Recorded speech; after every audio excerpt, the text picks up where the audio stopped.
राजद के उम्मीदवार सुधाकर सिंह पर संपत्ति छिपाने का आरोप लगा है। यह मामला 15 मई को उस वक्त सामने आया जब नामांकन पत्रों की जांच की तिथि थी। जिलाधिकारी के कार्यालय में एक अधिवक्ता निरंजन सिंह पहुंचे। उन्होंने आरोप लगाया इन्होंने अपनी संपत्ति छिपाई है। यह 500 करोड़ से अधिक की संपत्ति के मालिक हैं। चल अचल संपत्ति इनकी बड़ी व्यापक है। निरंजन सिंह जब पत्रकार वार्ता कर रहे थे तो उनके साथ रामगढ़ इलाके के अमर कुशवाहा भी थे, जो गोड़सरा के रहने वाले हैं, और निर्दलीय प्रत्याशी ददन यादव भी।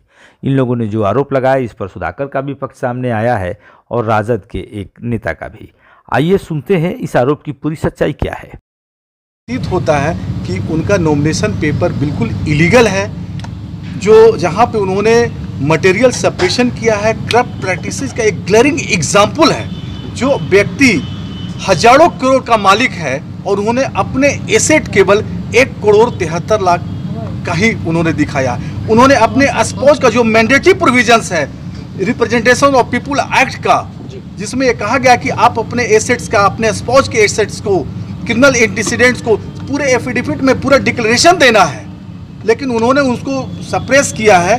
और जो कम से कम 500,000 करोड़ का आदमी है वो व्यक्ति केवल 1 करोड़ 73 लाख रुपए की बात किया है। उनकी मैं डिटेल बता सकता हूं कि कहां कहां प्रॉपर्टी उन्होंने सेल्फ एक्वायर्ड प्रॉपर्टी से खरीदा, कितने कंपनी को रन कर रहे हैं, कितने कंपनी को ओन कर रहे हैं, उसकी ट्रांजैक्शन कितनी है, ये सारी चीज़ें और केस लॉ के द्वारा हम बता सकते हैं कि कैसे। तो आज जब उनकी ये यहाँ पे बक्सर पार्लियामेंट्री कॉन्स्टिट्यूंसी का जो आज स्क्रूटनी का डेट था, तो हम यहाँ आए हैं स्पेशली कि उनके कैंडिडेचर को चैलेंज करने के लिए, उनके नॉमिनेशन को चैलेंज करने के लिए, और एक इंडिपेंडेंट अभ्यर्थी के द्वारा उसको चैलेंज किया गया है।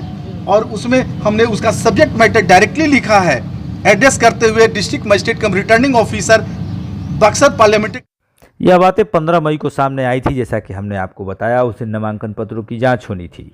तब इस मुद्दे को हमने राजनीतिक समझकर बहुत हवा देने की जहमत नहीं उठाई, लेकिन अब इस मामले में जो सफाई आई है, और राजद के एक नेता शाश्वत सिंह ने तो यहाँ तक कहा है कि जिस अधिवक्ता निरंजन सिंह ने आरोप लगाए हैं वह खुद उनका लाइसेंस ही निलंबित कर दिया गया है। हालांकि इस संबंध में जब अधिवक्ता से बात हुई तो कुछ और ही माजरा खुलकर सामने आया, लेकिन फिलहाल उस व्यक्ति को सुनिए जो रामगढ़ इलाके का रहने वाला है।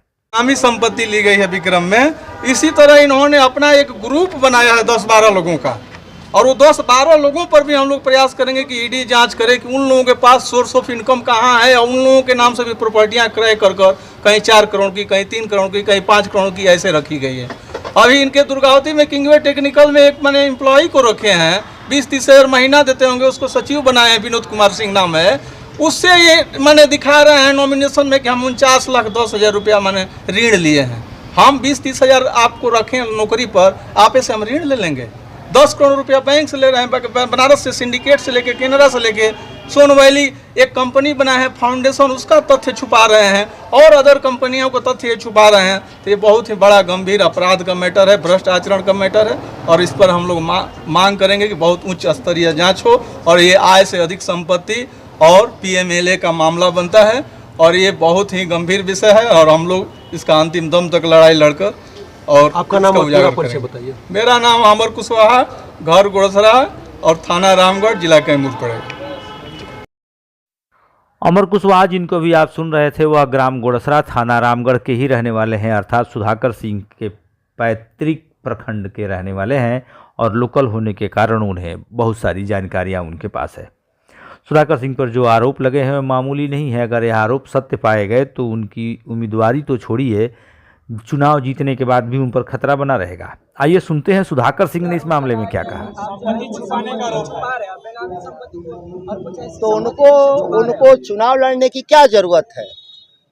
वो सीधे अदालत जा सकते हैं मेरे खिलाफ। जो भी उनके पास तथ्य है वह जनता की अदालत में जाना चाहते हैं कि न्यायपालिका में जाना चाहते हो, तय कर लें। जनता की अदालत में जब लड़ रहे हैं तो ये तथ्यहीन बात कर रहे हैं। बाकी उनको अगर लगता है कि इसमें कोई सच्चाई है तो हाई कोर्ट और सुप्रीम कोर्ट उनको जाकर इस तथ्य को बताना चाहिए। इस पूरे मामले पर सुधाकर सिंह के अलावा उनके पार्टी के प्रदेश सचिव शाश्वत सिंह का भी बयान आया है। उन्होंने बताया यह आरोप लगाने वाले अधिवक्ता निरंजन सिंह खुद आरोपी हैं और उनका लाइसेंस भी निलंबित कर दिया गया है। हालांकि इसकी सच्चाई कुछ और भी है, लेकिन पहले उनका बयान।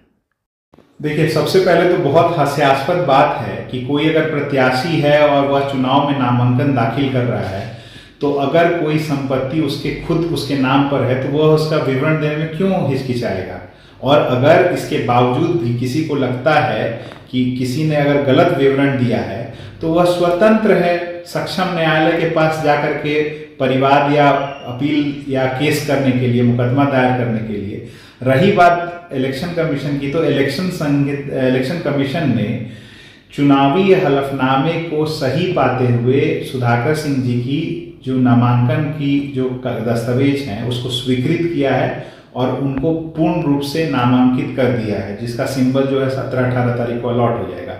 तो अब इस बात पर चर्चा करना मुझे लगता है मूर्खता है कि इसमें कोई तथ्य नहीं है।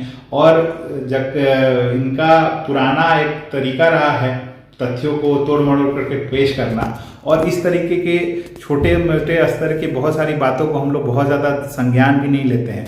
मगर रही बात वकील की, तो मुझे लगता है कि ददन जी जिस तरीके से खुद भी जिस तरीके के कारनामे करते रहते हैं, उनके बेटे करते रहते हैं, शायद उसी प्रवृत्ति के वकील को भी ले आए थे, क्योंकि जानकारी मिल रही है कि जिन वकील ने यहाँ पर आकर के जो बातें रखी हैं, उन वकील साहब को तो, निरंजन कुमार को तो वकालत करने तक का अधिकार प्राप्त नहीं है। और बार काउंसिल ऑफ इंडिया ने उनको सस्पेंड कर दिया है अप्रैल महीने में 2023 में। वो भी किस केस में? तो महिलाओं के उत्पीड़न, महिलाओं के मोलेस्टेशन के केस में पटना हाईकोर्ट में उनके खिलाफ परिवाद दायर हुआ था और पटना हाईकोर्ट ने सुओ मोटो एक्शन लेते हुए इस व्यक्ति को पटना हाईकोर्ट के चौहद्दी के अंदर कदम तक नहीं रखने की अनुमति दी है। आपने बारी बारी से सबकी बातें सुन ली। अब बक्सर के निर्दलीय उम्मीदवार ददन यादव की भी बातें सुन लीजिए, उन्होंने इस मामले में क्या कहा। फिर आपको हम अपनी राय भी बताएंगे जो इस खबर के अंत में सुनने को मिलेगी, और अधिवक्ता का पक्ष भी जो फोन पर उनसे बातचीत में पता चला है। हम भी बहुत चुनाव लड़े हैं, हम चुनाव देखे हैं। चुनाव में है कि चाहे आप पर कितना भी केस हो या आपके कितना भी संपत्ति हो, जमीन हो, तो सारी चीज़ डिटेल आपको भर देना है। और जिसके पास मान लीजिए कि सज़ा हो गया हो, वह सज़ा वाला व्यक्ति 2 साल से ऊपर यदि सज़ा होता है, वह व्यक्ति चुनाव नहीं लड़ता है। तो वही स्थिति है, वह पूरा जमींदारी को छिपाया है और बैंक को भी छिपाया है और लोन को भी छिपाया है। करीब करीब 4 करोड़ लोन है जिसमें वह उसमें खुलासा नहीं किया। और आपका एक जो यह बता रहे हैं हमारे भाई कुशवाहा जी, ये जो आपको बनाए हैं गोदाम, वह गोदाम करीब करीब 29 एकड़ में है, 29 एकड़ में। और FCI को 25 करोड़ रुपया, 25 लाख रुपया महीना में ही दिए हैं, 25 लाख रुपया महीना में। उसको भी अवगत नहीं किए कि हमारा आय आपका जो गोदाम बना है उससे 25 लाख रुपया महीना आता है, ये भी नहीं कहीं दर्शाए। तो बहुत सा बात छिपाए हुए हैं। हम चाहेंगे कि जो कानून के आधार पर, चुनाव आयोग के नियम के आधार पर इनका नॉमिनेशन रद्द होना चाहिए। बहुत धन्यवाद। लेकिन इन्होंने एक बात कहा है कि अभी आपने अधिवक्ता रामगढ़ के रहने वाले अमर कुशवाहा, सुधाकर सिंह, उनकी पार्टी के नेता शाश्वत सिंह, इन सभी की बातें सुन ली, और वकील ने जो आरोप लगाए थे उनकी बातें भी आपने सुनी है। जब इस मामले में अधिवक्ता से फ़ोन पर हमने बातचीत की तो उन्होंने बताया, मेरा लाइसेंस जनवरी 2023 के लगभग निलंबित हुआ था एक मामले में शिकायत के बाद, लेकिन फिर सर्वोच्च न्यायालय में पिटीशन दायर करने के बाद 14 जुलाई 2023 में ही वह बहाल कर दिया गया।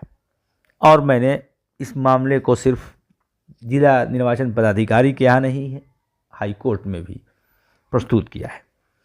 अब चलते चलते हम आपको बता दें कि सुधाकर सिंह ने जो अफिडेविट यहाँ जिला निर्वाचन अधिकारी के कार्यालय में दायर किया है, उसके अनुसार उनकी संपत्ति करोड़ों में है।